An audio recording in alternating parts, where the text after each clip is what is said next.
Hello, I'm Terrence McNally. Welcome to Free Forum, a world that just might work. I'm going to be speaking today with LEIDY KLOTZ. He's a professor in the engineering, architecture, and business schools at the University of Virginia. And we're going to talk about the ideas and the lessons in his book, Subtract, the Untapped Science of Less, which has just been released in paperback. And you can learn more at LeidyKlotz.com. And yes, I will spell that for you. L-E-I-D-Y, LEIDY, KLOTZ, K-L-O-T-Z.com. So LeidyKlotz, one word.com. On Free Forum, we explore the lives and the work and the ideas of individuals that I suspect have pieces of the puzzle of a world that just might work. We look at politics, economics, environment, science, health, culture, more, all based on the fact that I believe we can do better, and I want to find out how.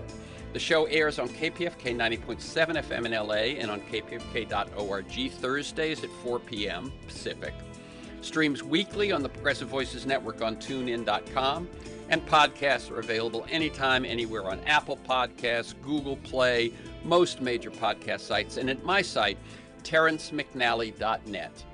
TERRENCEMCNALLY.net. Today's guest has noticed, as have many others, that we're much more likely to pile on to-dos than we are to consider stop-doings. We're more likely to collect new and improved ideas than to prune outdated ones. Our homes are full of stuff and our minds are full of information. Our economies are built on never-ending growth. Our planet chokes on pollution, and our climate turns on us as greenhouse gases multiply. More. Well, LEIDY KLOTZ reminds us that across challenges, big and small, we neglect a basic way to make things better. We don't subtract. But he does more than rail or blame. He examines why. What is it in our biology, our psychology, our culture that leads us all too often to ignore even the possibility of subtraction? Once he's made a good case for how widespread and pernicious this blind spot can be, he offers cases where we've overcome it, guidance on how to cultivate it, and a vision for how our lives and our planet can thrive when we learn to both add and subtract. I like the sound of this on a personal level and on a cultural, even global one, in terms of getting us off the growth train. In order to grow our quality of life more than our appetite for consumption, on an individual level, we need more time to think and to feel. And on a national or global level, we need to reduce our dependence on material growth for satisfaction and meaning. Could the cultivation of subtraction reveal a path to both a better quality of life and an effective response to the climate crisis? Big questions.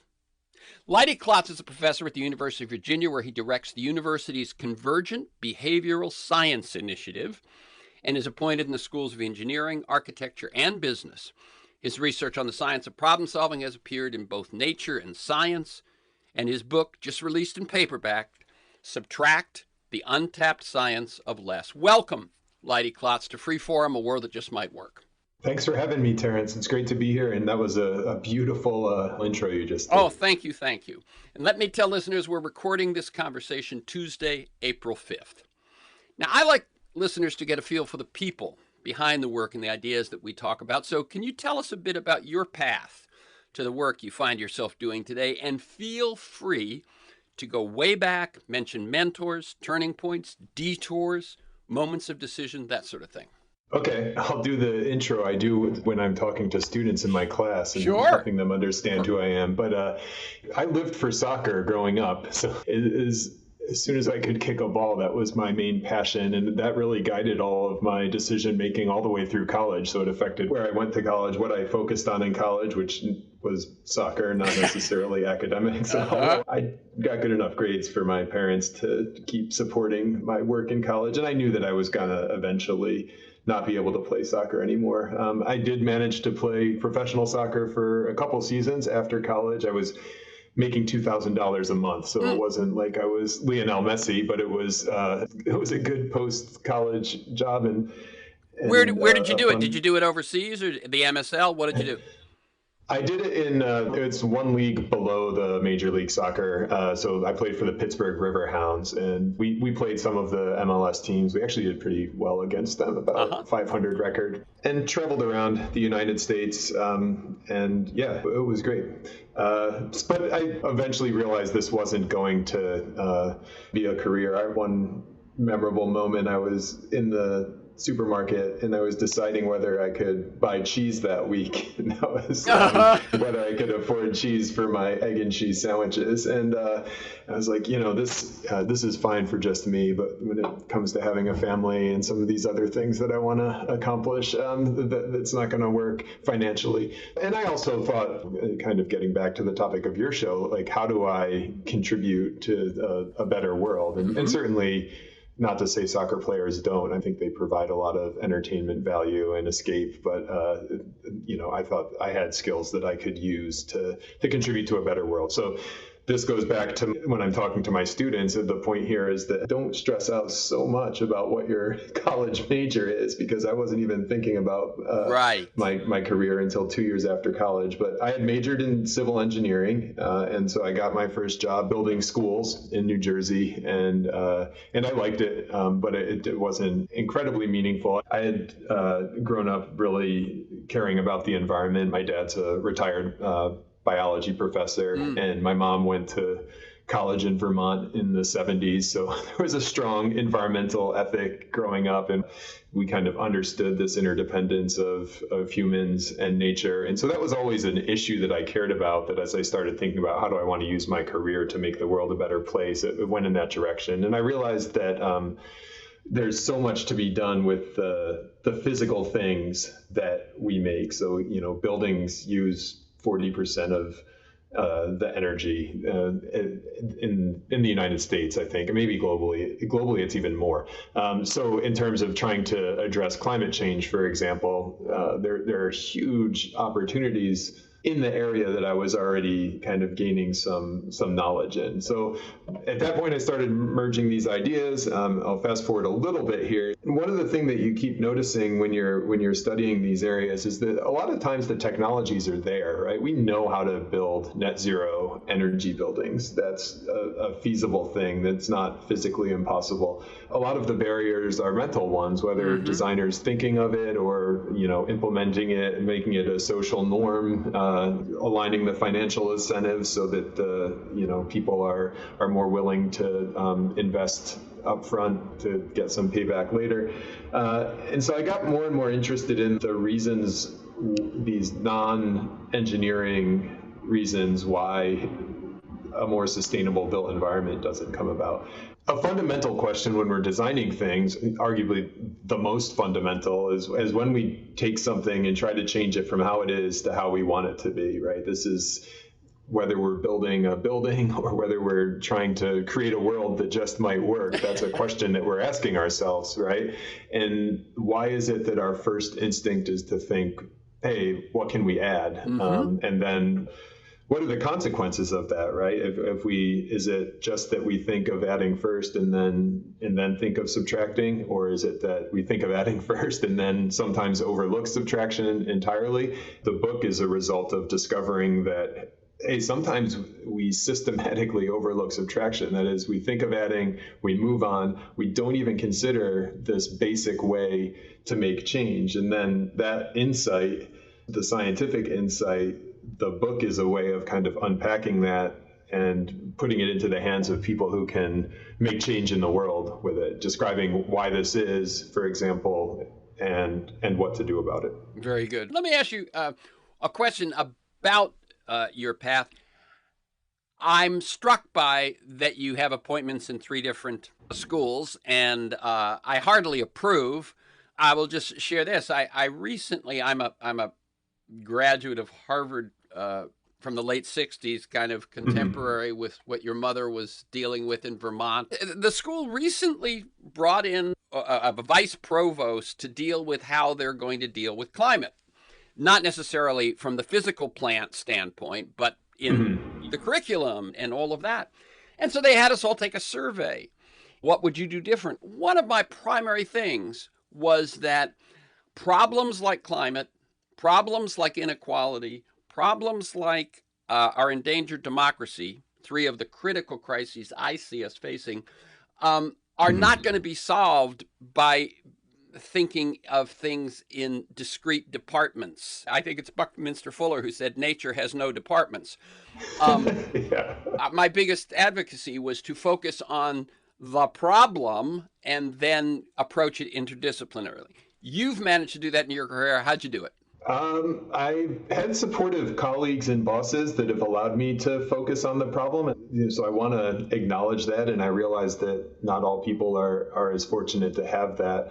I also just didn't care. I mean, the reason that I'm doing this career is to make change in the world. And if, I'll do the work that I think needs to be done with, obviously keeping in mind the skills that I have and the resources that I have, and then figure out how to make it add up for the bean counters later. So I think a little bit of very fortunate to be in some supportive environments, but also very motivated by solving the real world problems, which I guess, as Fuller said, don't stick in individual departments. Right.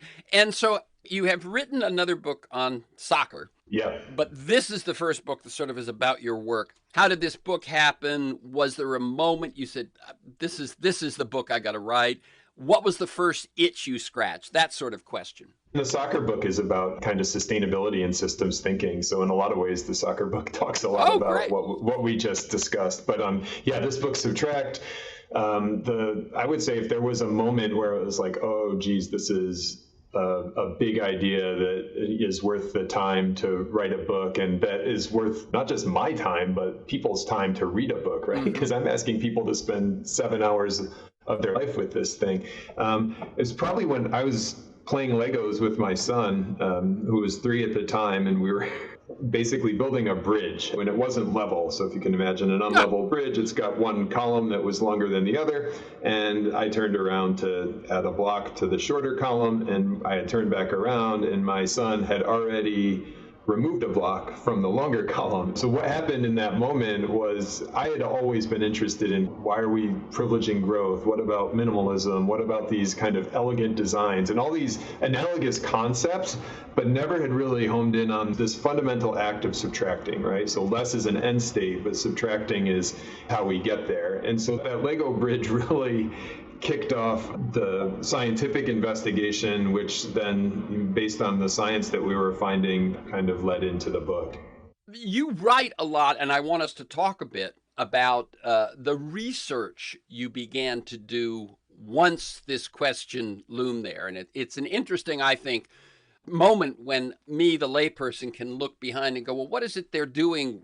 How do they arrive at something that's not just a hunch, but actually they feel they can say is a conclusion, or that sort of thing. And I think you do a very good job of it. What surprised you most in working on this book? I think the most surprising scientific insight was finding out that we don't even think of subtraction. I think there's all this evidence out there that suggests, okay, there are reasons why we would think of subtraction and then not choose it. But what our experiments and the new addition we made to the science was that, look, there are many cases when we don't even think about this basic option. And we'll skip over all the detailed scientific experiments for now. And what we found was very similar to what happened to me in that moment with the bridge, which was I turned back around with this block ready to add it. And if my son hadn't shown me the subtractive option, I would have added and moved on without even considering subtraction, without even considering this other option. And it's pretty trivial. You could argue that the bridge with fewer blocks is better because it conserves resources, but both created a level bridge. In some of our experiments, we made it objectively worse to add. And so there was an experiment, for example, where you had to protect a stormtrooper from a falling block. And the way to do it was to add between 4 and 8 Lego blocks or to subtract 1 Lego block. And so if people realized or thought of the subtractive option, they would do it. And then we tested this in a lot of different ways. I think the most convincing were random grids on a computer screen, and we would give people patterns, basically 4 quadrants of grid patterns, and there'd be extraneous marks in one of the quadrants. And when people, so the way to solve the patterns to make them symmetrical was to either add blocks to 3 quadrants or to subtract blocks from 1 quadrant. And again, subtracting objectively correct, but people would add and then move on without even considering the objectively correct option. And so I think it's definitely the most surprising thing that I learned in writing the book. Honestly, I don't think I would have written the book without that insight, because that's chapter 1, and then the rest of the book is kind of going through, knowing this, how can we reevaluate what we know about subtracting from a biological evolution standpoint, from a cultural evolution standpoint, from a economic standpoint, and GDP and growth and all these things, and then go into, okay, how can we get better at it, knowing that it's not just a matter of not choosing subtraction, we also have to think of it in the first place and then choose it, and there are barriers to doing that too. Okay, let's go into that research just a little bit. What I liked was the way that you unfolded. Okay, so we got this insight. Now let's test certain things. And there's a very nice progression in that. Okay, this test seems to indicate this, so we can eliminate that possibility. This seems to verify that. Yeah. This seems to confirm that. Take us through that for about the next 3, 4, 5 minutes. Awesome. Thanks for the opportunity. I think it's really important to share, and I think people will learn a lot of how to overcome this bias from understanding it in this detail. The basic question we're grappling with is, okay, are people not subtracting because they're choosing not to, which wouldn't be a problem, or are people not even considering subtraction in the first place? It's hard to show that in any given single experiment. So we give people these travel itineraries, and it was a ridiculous trip to Washington, D.C., where they would visit 14 different places, like big places, the Smithsonian Museum and the Lincoln Memorial, and have like this 4-star dinner, and they could drag and drop and they would add. But you could always argue, or one could argue that, well, they just like a busy itinerary, right? So you've got to figure out ways to show that, okay, they're doing this even though it goes against what they actually would want to do if they realized it. Knowing the cognitive science, we could explore this in a few different ways. And here seems like a good time to mention the essential role of collaboration, right? Because you mentioned my background in engineering, architecture, and business. And I think, most of my contributions are in behavioral science, but I'm certainly not a professor of psychology and not at that level. And so I was able to collaborate with some who are friends, Gabe Adams, Ben Converse, and Andy Hales. And so together we started to unpack this. Okay, well, if people weren't thinking of it, what would make them think of it? And so one of the things that seems obvious in retrospect is reminders, right? So if you remind people that, hey, did you think of subtracting? And so what we would do is we give people the grids, for example, and say, hey, remember, you can add or subtract. And this increased rates of subtracting, which, big deal, right? Reminders should increase rates of things, but they didn't increase the rates of adding. So what this shows is people are already thinking of adding, right? For the reminder was redundant for adding, but for subtracting, it brought ideas to mind that wouldn't have otherwise come to mind. That's some evidence that, hey, people weren't thinking of this. Another thing we did was repetition. We'd have people solve the grid patterns multiple times. And if on the 4th or 5th time they stumbled across subtraction, and then we'd ask them which was the best solution. So they'd stumble upon it randomly and then realize, hey, this is actually better, and then they would choose it, right? And this is what happened to my son. Some people will take the story and say, oh, little kids are good subtractors, and my son is not a good subtractor. He just was playing a lot of Legos, and this was the moment when he came across subtraction. What you're saying there is that by doing it multiple times and looking for new options, eventually this one comes up. If it tends to come up only the 4th or 5th time, we don't normally run ourselves through 4 or 5 times. Exactly. And what's the practical takeaway there, right? It's like, oh, now we should just solve problems 5 times. I mean, that's a very blunt takeaway, right? We don't have time to do that. And then the other one, kind of the kicker, was the cognitive load study that we did. The idea being that we know that our brain faces competing demands, right? And when it's stressed in some ways, when it's trying to attend to other information, it pays less attention to the kind of problem-solving task. And so to the extent that, okay, is this tendency to add? Is that our default wiring? Is that our first instinct?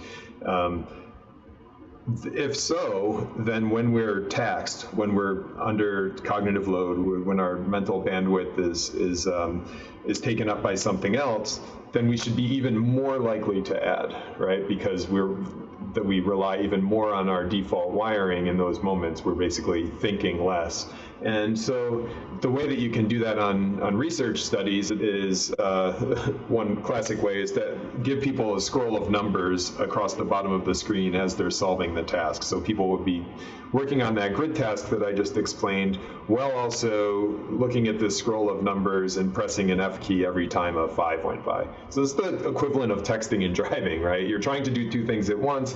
And when people were doing that second task, their rates of adding increased, suggesting that they relied more on their mental default, which was to think of adding first and then move on. So those, the repetitions, the reminders, and then the cognitive load combined together, and the evidence from those studies suggest that this is something that we're not even thinking of. Right. And that thing that you mentioned earlier about where you were finally just making choices and decisions about a grid on a screen, that's to neutralize any preconceived or pre-held values about Legos or about Washington or about anything else. You made it about as neutral a thing as it could possibly be. And if it comes through there, we can assume it's fairly hardwired. Exactly. Very, very good. Okay, and as I said, the way that this works is once he's established some questions around the notion of subtraction and our disinclination to use it, then there's this couple of chapters that really go, we tested this and that, well, that left this question open, and then we tested that, and that seemed to take care of that one, but it still left, could it be this? Could it be that? And I just think for people who either love psychological studies or doubt psychological research, to see how this is done, I thought was interesting and helpful. So once you've done this, you've kind of established that this insight you had has now seems to be fairly well rooted and kind of, as we say, default. What happens then? As you know, and your listeners know, I mean, there are multiple reasons for any behavior, right? There's the cognition, but there are evolutionary reasons, there are cultural reasons, there are economic and social structures. And so basically, it's like, hey, we've got this new insight. Now let's look at this through the lens of these different factors that influence behavior. Evolutionary factors might be, okay, what about adding has been helpful in having us and other species pass down their genes, right? And so you could think about something obvious like stockpiling food in good times is a behavior that helps you survive through lean times. So you can see how that kind of acquisitiveness or that additive behavior could be explained from an evolutionary perspective. More surprising on the evolutionary side, and this is where you start to see why investigating the science can also be helpful in our practical lives, is this notion of competence. And so competence is showing that we can affect change in the world. The example I use in the book are bowerbirds. The males will build ceremonial nests for the females. Then the females go around, look at the nests, and decide which male to mate with based on how much they like the ceremonial nest. And then the female goes and builds a nest to shelter the young. And so the whole point of that first nest, there's no shelter function. It's just to show that the bird that built it is effective at interacting with the world, which, is proof that this is going to be a gene that is also good for getting food or other things. This idea of displaying competence by building things is in all of us, but also very famous psychologist Albert Bandura extended this notion of competence from physical things to task completion. And so we also can scratch this competence itch by doing another to-do or attending a meeting. I think of this in my own work life. It's like, if I go to this faculty meeting that I have tomorrow morning, one outcome will be that my colleagues will see that LEIDY's participating, right? And LEIDY's contributing something. If I skip the faculty meeting and do something else, I won't be able to display evidence of my competence. So say, for example, I sat and read articles. It's still It's still doing something useful, but it's not displaying evidence of my competence through task completion. And so I think this is something, it's a biological force that we're battling when we struggle with busyness, for example, and when we struggle with overloaded physical spaces or having too much stuff in our homes. So that's a biological example. I love getting into the cultural evolution examples too, or reasons for this from a cultural evolution standpoint. So just as biology evolves, our culture evolves, and our culture evolves much faster because one of the ways it evolves is through ideas, which, it doesn't take a full adaptation and selection, a new idea. Right. When we talk about biological causes or biological inclinations, most of our time on this planet, the thing was, how do we find enough food to survive? How do we find a safe enough place to sleep? And how do we procreate? And that was basically it. So the cultural evolution of the last several centuries is meaningful, but when we talk about biological evolution, it doesn't matter that much what happened last week or 10 years ago. It's in us from a lot longer ago than that. And let me tell people, by the way, this is Free Forum, a world that just might work. I'm Terrence McNally. I'm speaking with LEIDY KLOTZ. He's a professor in the engineering, architecture, and business schools at the University of Virginia.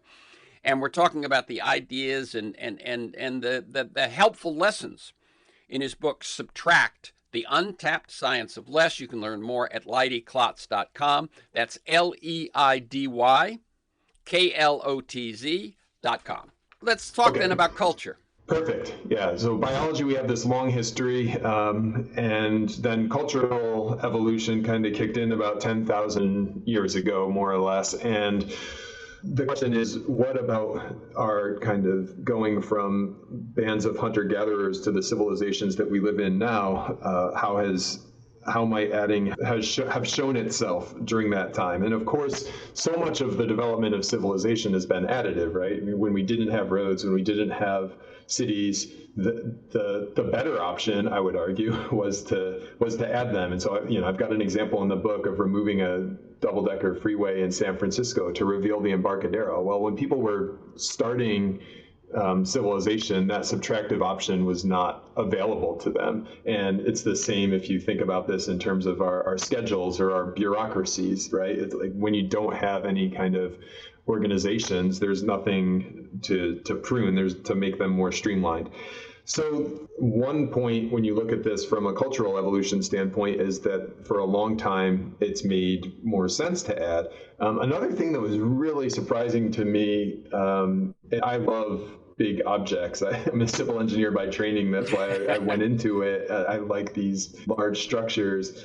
But I was still surprised to learn how fundamental, like the anthropologists and archaeologists and the people who study this kind of history of civilization think that the building of these large objects was to our civilizations coming about. There's this example in Turkey called Potbelly Hill, where the bands of hunter-gatherers came together and basically created this circle of stones that are as big as giraffes, each of the stones. And so what it showed is that people had to work together to move those stones around. People had to figure out how they were going to stay in this one spot to build this big project. They couldn't roam around. They would have to stay to work on the project. This building of big physical was there at the genesis of most civilizations, and the theory is that building the body of civilization is also what kind of brought people together. So the work required to build these big objects was what made people come together to have organized religion, to have agriculture. And that's become kind of the prevailing view, if my research is accurate, my research into the research that's out there is accurate.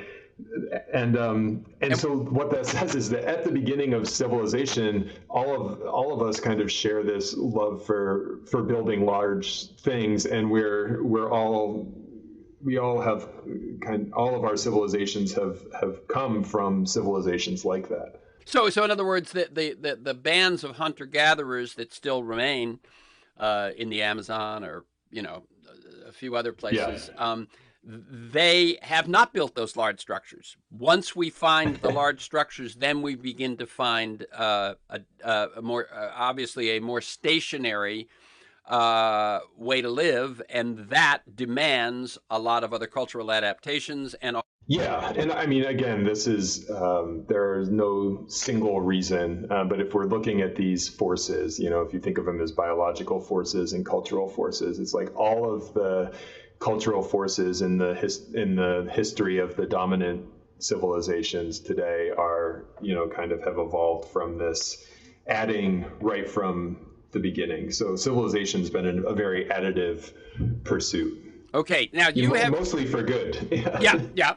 So you have yeah, that's right. In other words, in terms of progress, more people survive. You're stationary now. You evolve cultures. Art grows. There's all sorts of wonderful things. And as you mentioned in your book, and as I think people understand, is that a lot of what looks like problems or crises now, in terms of too much information, too much stuff, too much greenhouse gases, too much plastics in the ocean, that is all really fairly recent. And by fairly recent, it might be 2 centuries or so. And I think that's what was good for so long started creating problems when we got too good at it.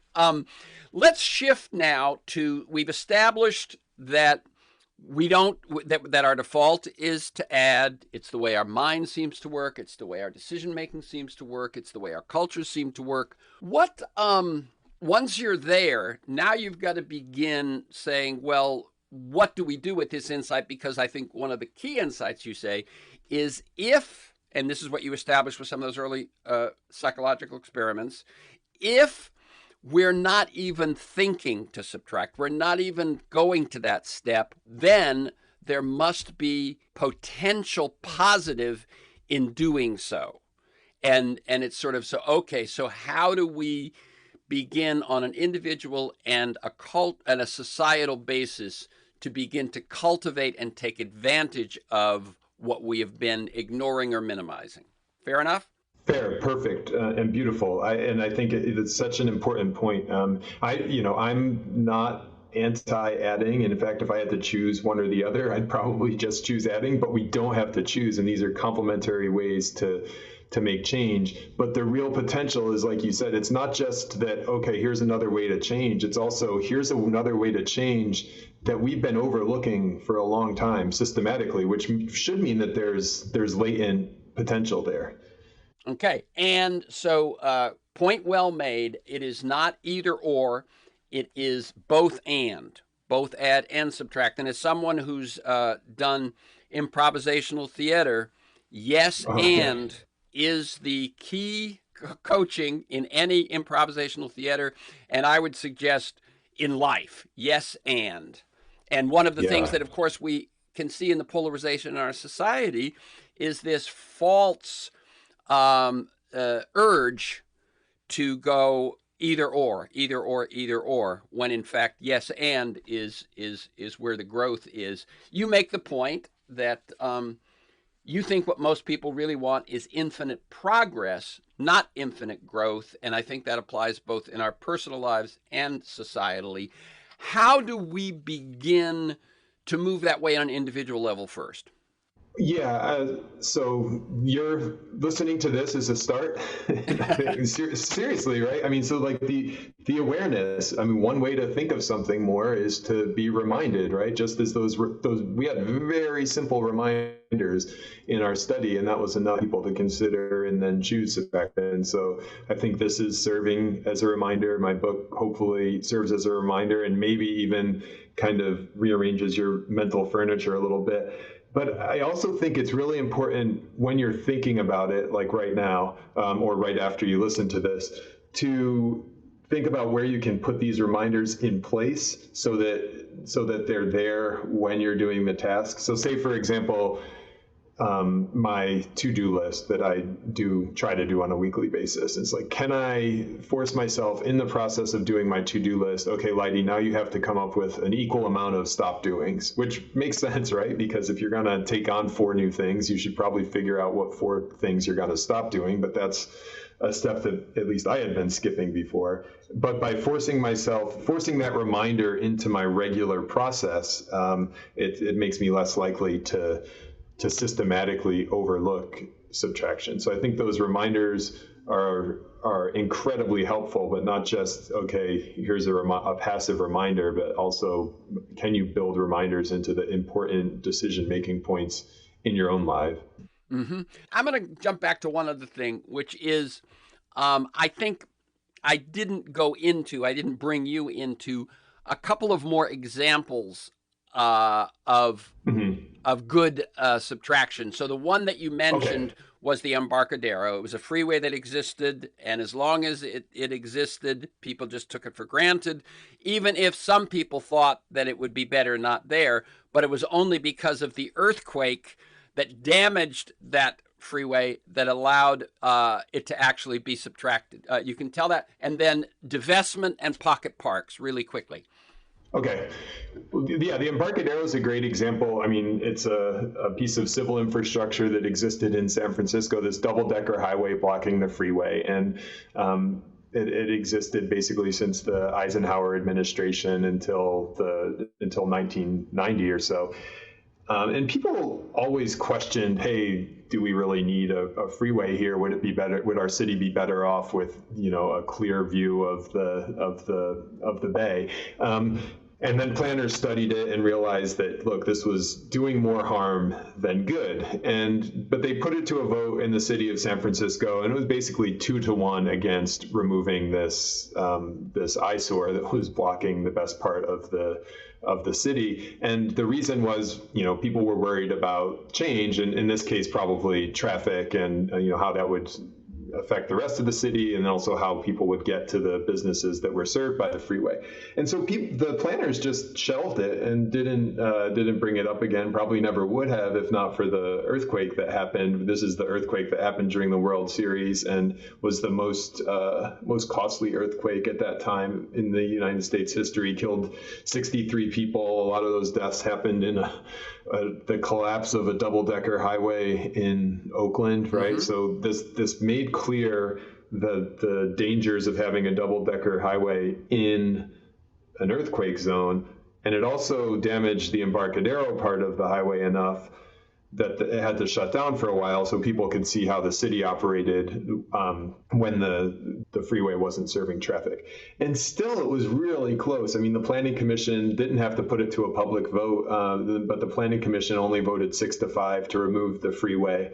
And then after they removed it, the mayor and Planning Commission were swept out of office. It was still an unpopular decision. And of course, now if you go there, there's no question that it was the right decision.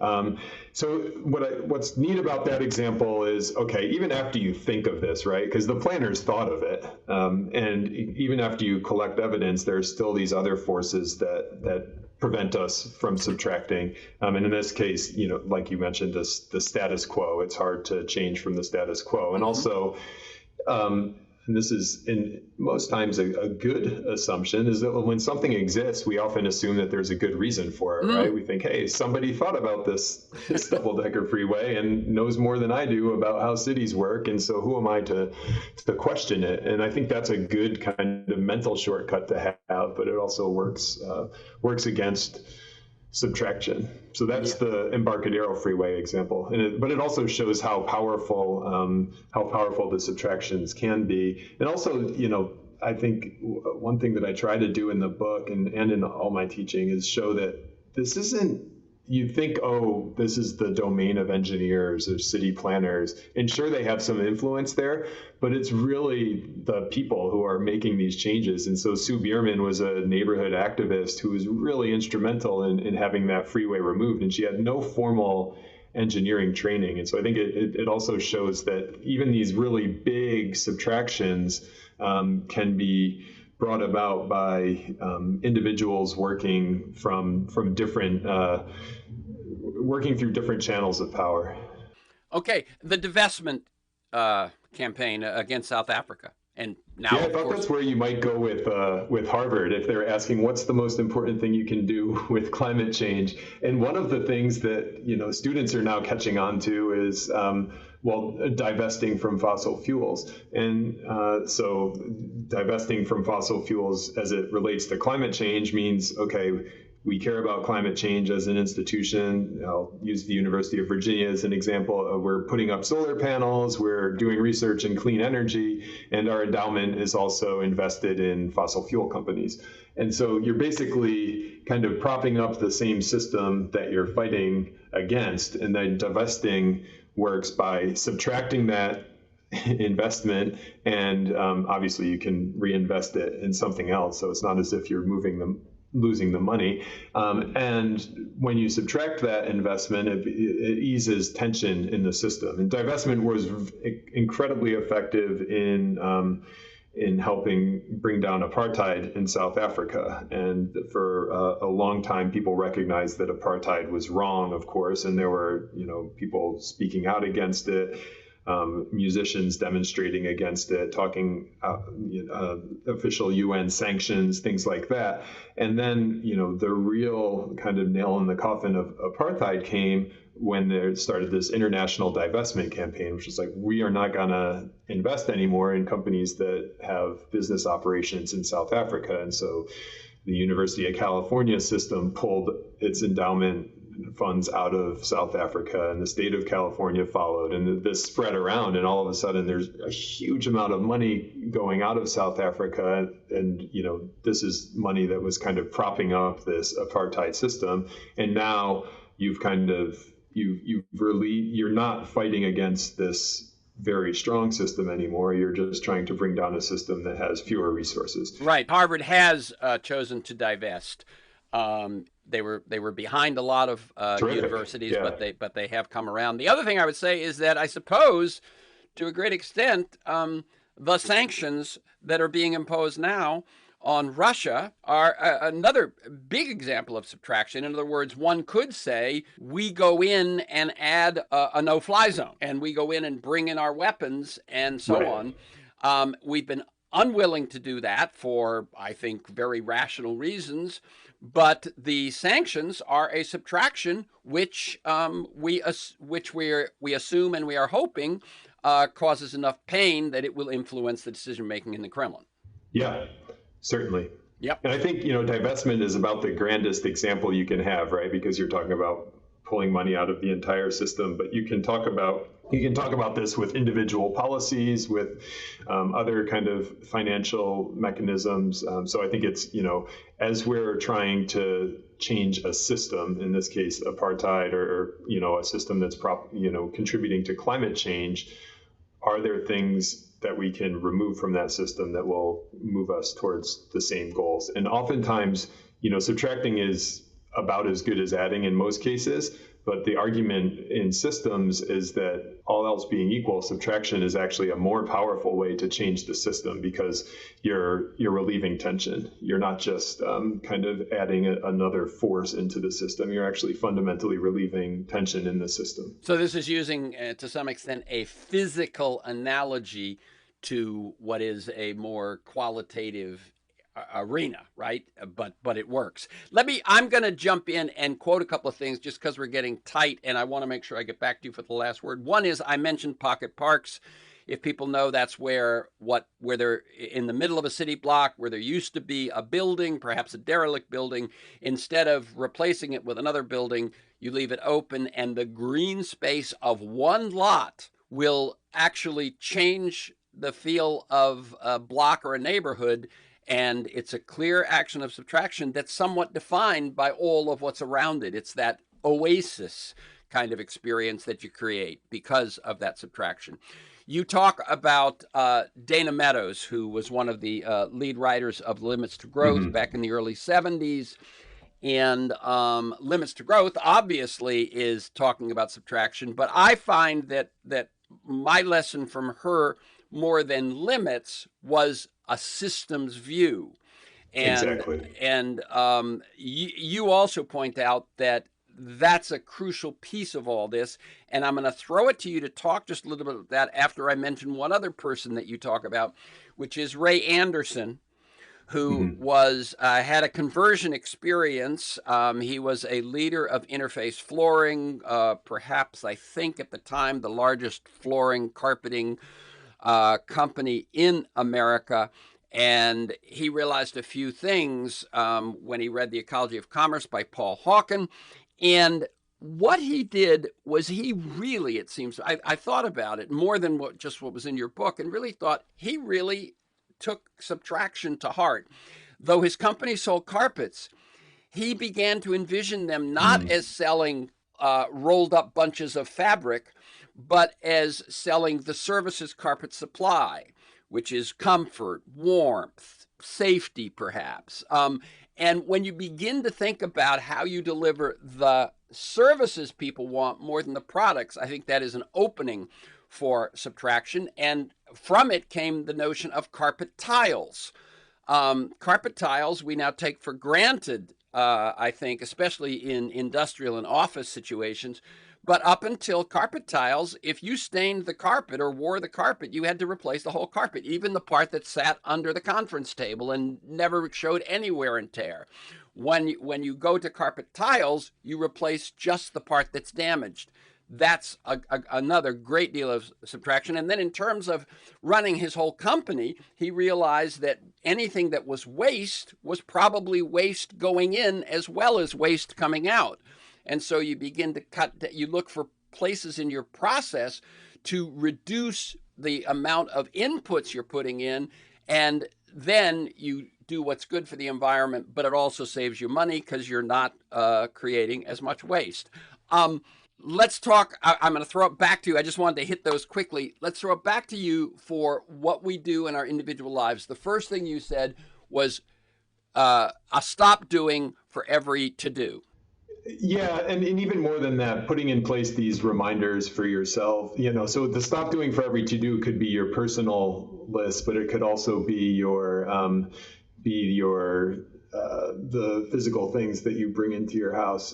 So putting in place these reminders and even rules. And so this rules that, okay, I am going to subtract this much. And so one of my favorite examples I've heard there is, I guess, the British Columbia had a rule where if a legislator wanted to bring a new policy, they had to also come with two that were on the books that should be gotten rid of.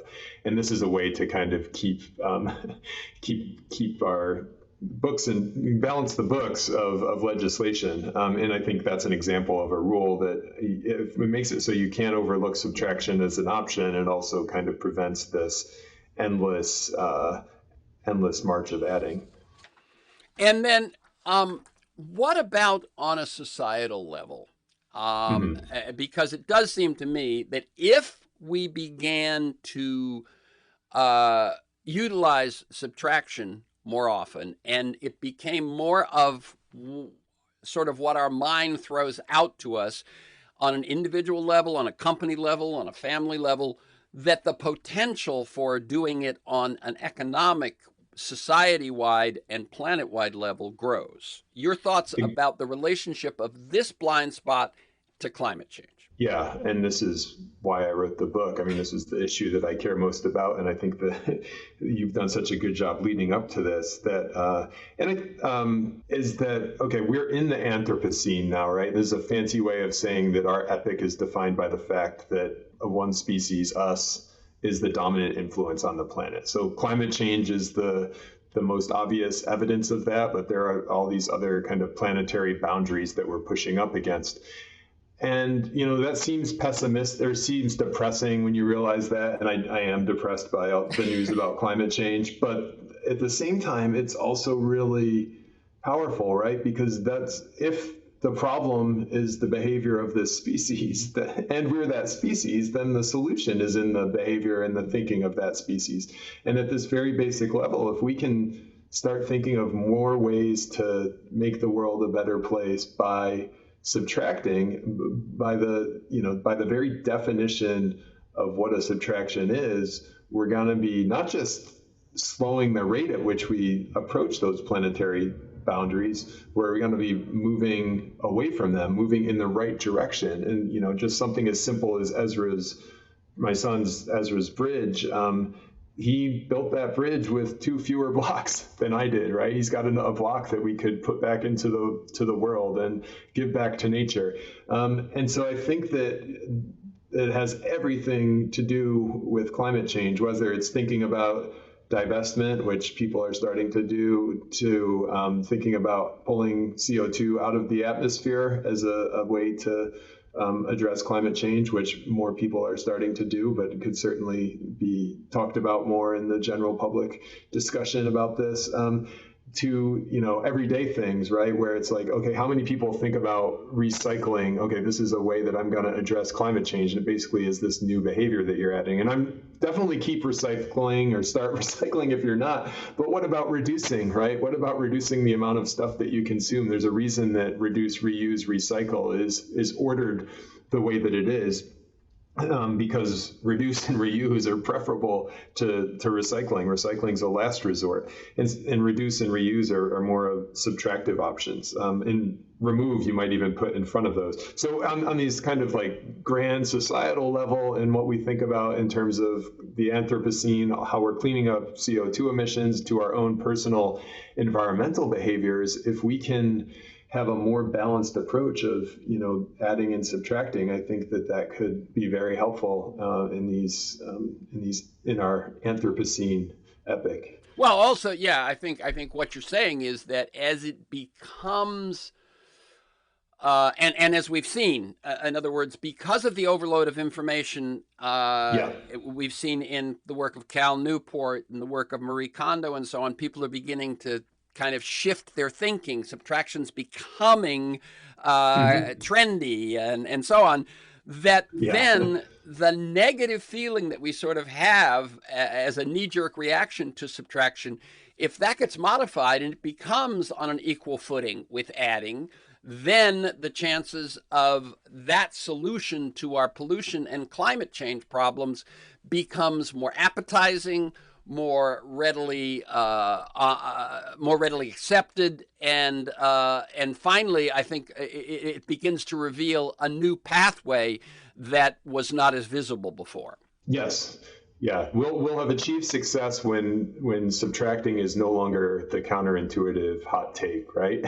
That means that people are considering it and in kind of equal measure, and when it's viewed as a positive thing. I think that's one of the really hard barriers here, is that there's a negative connotation around subtraction, and so we can use different words for it. Certainly, we can highlight that it sparks joy, like Kondo does. Yeah. And I think you're exactly right that a lot of the adding that we do isn't actually bringing us joy, and that subtracting is the way that we give ourselves time to think and time to feel. And one of the other things that we don't have time to go into, but is we got to change from GDP being the assessment of success of an economy or a society, and and because it basically that GDP is addicted to growth.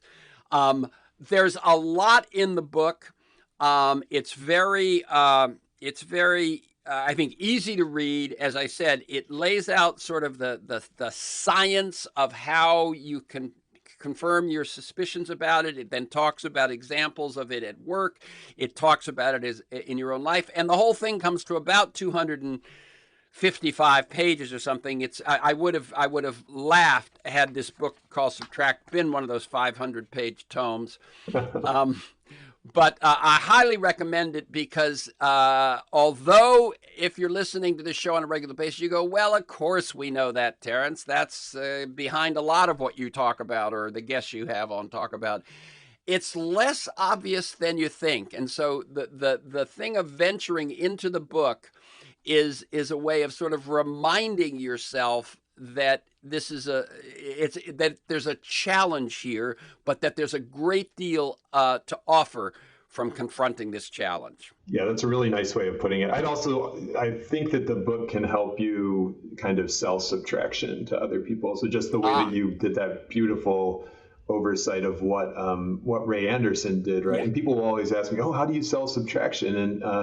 And he he shifted the focus, right, from products to services. I agree that that was very fundamental. And then all of a sudden you can sell that service, right? So it answers nuanced questions like that. Yes. Okay, so again, the book is Subtract, The Untapped Science of Less. You can learn more at LeidyKlotz.com.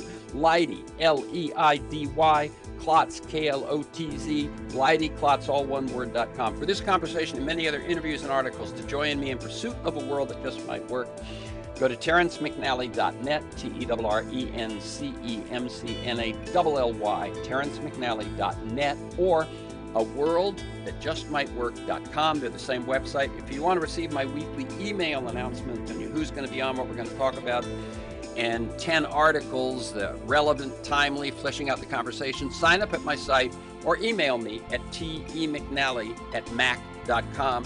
You can also subscribe and listen to the Freeform podcast on Apple Podcasts, Google Play, most major podcast sites. You'll find years of podcasts at those sites or at my site. Michael Lewis, Naomi Klein, Bill McKibben, Van Jones, Connie Rice, Greg Boyle, George Packer. You can also follow me on Twitter at McNally Terrence. Thanks to Kiana Williams in production, George Vasilopoulos at Progressive Voices, and most of all, you, my listeners, please share this podcast widely. And finally, thank you, Leidy Klotz, and keep up your good work. Thank you, Terrence, and thank you to your listeners, and you all keep up the good work too. Very good.